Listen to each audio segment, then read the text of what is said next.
Hola, soy Enrique Ventosa. Y yo soy Ana Arana. Juntos fundamos el estudio de arquitectura y diseño multidisciplinar Plutarco, donde nos aventuramos con técnicas y materiales diferentes, evitando utilizar la misma solución dos veces. Hemos desarrollado proyectos en el Madrid Design Festival, en el Mulafest y en el Coworking para Creativos Experimento. Pero nuestro principal campo de actuación es la arquitectura en general. Nuestra variada formación en gastronomía, diseño y arquitectura favorece que nuestros proyectos tengan una estética original y refrescante. La investigación y la búsqueda de referentes sostienen el concepto de cada proyecto y ayudan a contar la historia de un espacio. Estudiamos diferentes combinaciones buscando armonía y pensando en un espacio excepcional y único, pero sobre todo en el usuario y sus necesidades. En este curso de doméstica vas a aprender a elegir los referentes adecuados para cualquier proyecto de arquitectura o de diseño.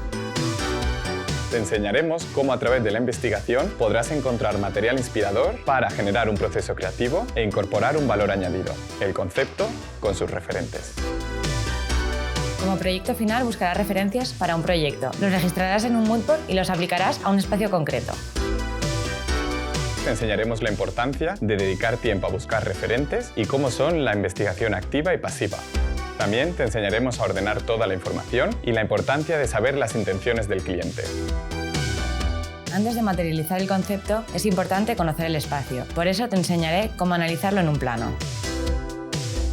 Luego, te enseñaré cómo generar un concepto con fuerza que nos ayude a respaldar nuestra propuesta y cómo buscar referentes específicos para este proyecto. Más tarde te enseñaremos a asociar nuestros referentes a un espacio concreto. Te enseñaré a crear un moodboard incorporando materiales, texturas y referencias visuales que nos ayudará a respaldar nuestro concepto con el cliente.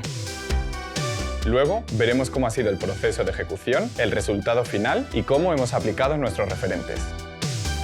Te hablaremos de la importancia de reaccionar rápidamente con el cliente.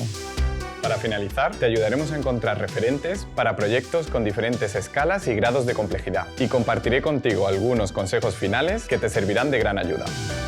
Al acabar este curso, sabrás elegir referentes que puedan justificar completamente tu proyecto para poder explicárselo a tu cliente. Lo importante es tener una actitud proactiva para investigar. Incorpora un storytelling a tus proyectos a partir de referentes.